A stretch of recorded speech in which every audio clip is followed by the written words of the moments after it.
Hello everyone. तो आज हम सॉल्व करने जा रहे हैं इलेक्ट्रिक चार्ज एंड फील्ड से बहुत ही इम्पॉर्टेंट क्वेश्चन नीट 2026 के लिए।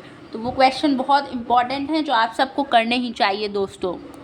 तो पहला क्वेश्चन आपकी स्क्रीन पर अभी शो हो रहा है, तो देखते हैं उस क्वेश्चन को और सॉल्व करते हैं। Total flux through Gaussian surface in figure is. तो फिगर में आप लोगों को गॉसियन सरफेस कुछ इस तरह की ऐसी दे रखी है और उसमें आपको जो एक अंदर एक चार्ज रखा है 2 माइक्रोकुलम का, बाहर चार्ज रखा है 1 माइक्रोकुलम का। तो इसमें आप देख पा रहे हैं कि हमें बताना है टोटल फ्लक्स। तो ये एक गॉसियन सरफेस है और हम जानते हैं कि गॉसियन सरफेस कोई भी हो उसके थ्रू जो फ्लक्स का फॉर्मूला होता है वो होता है फाई, यानी कि flux is equals to Q enclosed divided by epsilon naught. तो क्यू एनक्लोज्ड यानी कि हमें जो चार्ज लेना होता है वो जो गॉसियन सरफेस के अंदर जो चार्ज है बस उसी चार्ज को हमें कंसिडर करना होता है, बाकी जो भी बाहर चार्ज है उसको हमें नहीं देखना होता है। यानी कि यहाँ पर हम देख पा रहे हैं कि अंदर 2 ग्राम का चार्ज है और बाहर 1 ग्राम का, तो हम इसको नहीं लेंगे। क्यू एनक्लोज के फॉर्मूले में बाहर वाले चार्ज को इंक्लूड नहीं किया जाता है, ये हम सब बहुत अच्छे से जानते हैं। तो फ्लक्स का जो सिंपल डायरेक्ट मैं लिख देती हूँ जल्दी से, 2 microcoulomb divided by epsilon naught. ये इसका आंसर हो जाएगा। और तो that is the answer for the first question. Okay, let's move to the next question.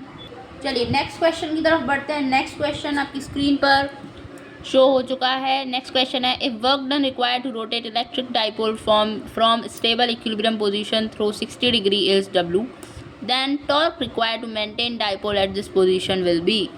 तो वर्क रिक्वायर्ड हमें दे रखा है जब हमें इलेक्ट्रिक डाइपोल को स्टेबल इक्विलिब्रियम में, हम बहुत अच्छे से जानते हैं कि स्टेबल इक्विलिब्रियम क्या होता है, जब P और E क्या होता है, डाइपोल मोमेंट और इलेक्ट्रिक फील्ड के बीच का जो एंगल होता है वो कितना होता है दोस्तों, बताइए कितना होता है, 0 डिग्री। जैसे कि ये अगर इलेक्ट्रिक फील्ड की डायरेक्शन है, ये डाइपोल, अगर डाइपोल की हम डायरेक्शन जानते हैं माइनस क्यू चार्ज से प्लस क्यू की तरफ होती है, तो माइनस क्यू मान लेते हैं इधर और प्लस क्यू मान लेते हैं इधर। ये डाइपोल है, डाइपोल मूवमेंट किधर होगा, इधर P वेक्टर और इलेक्ट्रिक फील्ड वेक्टर, ये दोनों कैसे हैं, पैरेलल हैं। एंगल कितना है, थीटा इक्वल्स टू 0 डिग्री। तो ये कंडीशन है स्टेबल इक्विलिब्रियम की। तो हमें बोला है कि स्टेबल इक्विलिब्रियम से हमें 60 डिग्री उसको रोटेट करना है। क्वेश्चन में 60 डिग्री रोटेट करना है, यानी इलेक्ट्रिक फील्ड अगर ऐसे हो गई तो ये हमने इसको 60 डिग्री ऐसे रोटेट कर दिया इस डाइपोल को, यानी कि कुछ इस तरह का सिनेरियो आपका बनेगा। नेक्स्ट कंडीशन में ये 60 डिग्री एंगल बन गया, 60 डिग्री हमने रोटेट कर दिया यानी कि एंगल 60 डिग्री बन गया। अब यहाँ पे माइनस क्यू था, यहाँ पे प्लस क्यू था, तो इस पॉइंट से जब हमने रोटेट किया तो वर्क डन जो है वो है वर्क W। वर्क डन का फॉर्मूला हम जानते हैं, वर्क डन क्या होता है, वर्क डन जो इसका फॉर्मूला अगर आपको नहीं पता है तो मैं आपको बता देती हूँ। Work done to rotate a dipole from any angle is change in negative of change in potential energy. Okay, तो चेंज इन पोटेंशियल एनर्जी का फॉर्मूला होता है PE cos theta 2 minus cos theta 1। ठीक है, थीटा 2 माइनस थीटा 1।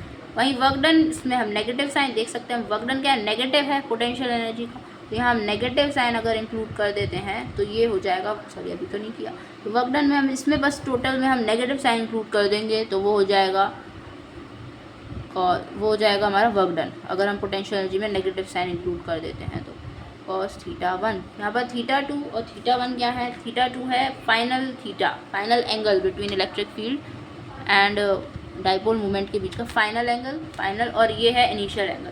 तो question में हमें initial angle कितना दिया है, 0 डिग्री, क्योंकि बोला है ना स्टेबल इक्विलिब्रियम में था, तो स्टेबल इक्विलिब्रियम थीटा रखा है, और थीटा 2 कितना दिया है, 60 डिग्री, तो थीटा 2 है 60 डिग्री।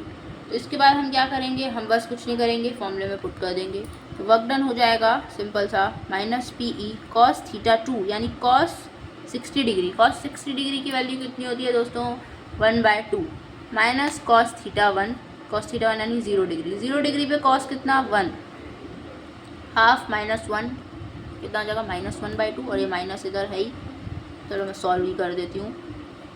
ये हो जाएगा 1/2 -1, हाफ -1 -1/2, और ये W की वैल्यू जो आ गई वो आ गई PE/2।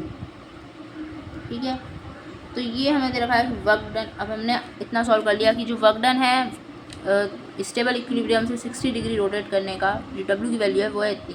नेक्स्ट पार्ट जो क्वेश्चन में बोला है कि अगर हमें torque required to maintain the dipole at this position. अगर हम टॉर्क अप्लाई करना चाहते हैं इसी पोजीशन, क्योंकि जो हम जानते हैं कि जो डाइपोल है वो अपनी स्टेबल इक्विलिब्रियम की पोजीशन में वापस आना चाहेगा, क्योंकि कोई भी चीज़ इक्विलिब्रियम में ही आना चाहती है। अगर हम इसको इसी पोजीशन पे मेंटेन करना चाहते हैं तो हमें एक टॉर्क अप्लाई करना होगा। तो टॉर्क का हमसे पूछा है कि वो टॉर्क की वैल्यू कितनी होगी। तो टॉर्क का हम जानते हैं टाउ इक्वल्स टू, इसका फॉर्मूला होता है P E sine theta. P E sine theta होता है, थीटा क्या है, थीटा एंगल, वही सेम एंगल है पी और ई के बीच का। तो अगर हम इतने ही पोजीशन पे इसको मेंटेन करना चाहते हैं तो हमें टॉर्क अप्लाई करना होगा, जैसे मैंने आपको बताया। तो टॉर्क का जो कितना हो जाएगा, पी ई साइन हम कितना रखेंगे, यहाँ पर जो एंगल आप देख पा रहे हैं एंगल है 60 degree, P E sine 60 degree. तो पी ई साइन 60 की वैल्यू कितनी होती है दोस्तों, साइन 60 की वैल्यू होती है √3/2। तो इधर से हमारा कितना आ गया, टॉर्क आ गया √3/2 पी ई। लेकिन हमें जो आंसर आप देख पा रहे हैं ऑप्शन में वो चाहिए डब्ल्यू के टर्म्स में। डब्ल्यू के टर्म्स में अगर हमको आंसर चाहिए तो हम इधर से आप देख सकते हैं डब्ल्यू अभी हमने फाइंड किया, डब्ल्यू कितना है PE/2। PE/2 यानी कि इतना, इसको हम लिख देंगे डब्ल्यू। PE/2 यहाँ पर भी है, यहाँ पर भी है, तो इसको हम डब्ल्यू लिख सकते हैं। तो इसको हम डब्ल्यू अगर लिख दें टॉर्क को, कितना आ जाएगा √3, और इसको हम लिख सकते हैं डब्ल्यू।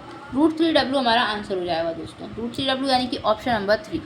थैंक यू दोस्तों, थैंक यू का। अभी तो हम और भी क्वेश्चन सॉल्व करेंगे। अगर आप लोगों को इस क्वेश्चन में कोई भी कहीं पर भी कुछ भी डाउट आता है तो आप पूछ सकते हैं, और मैं 101% उसका रिप्लाई ज़रूर करूँगी दोस्तों।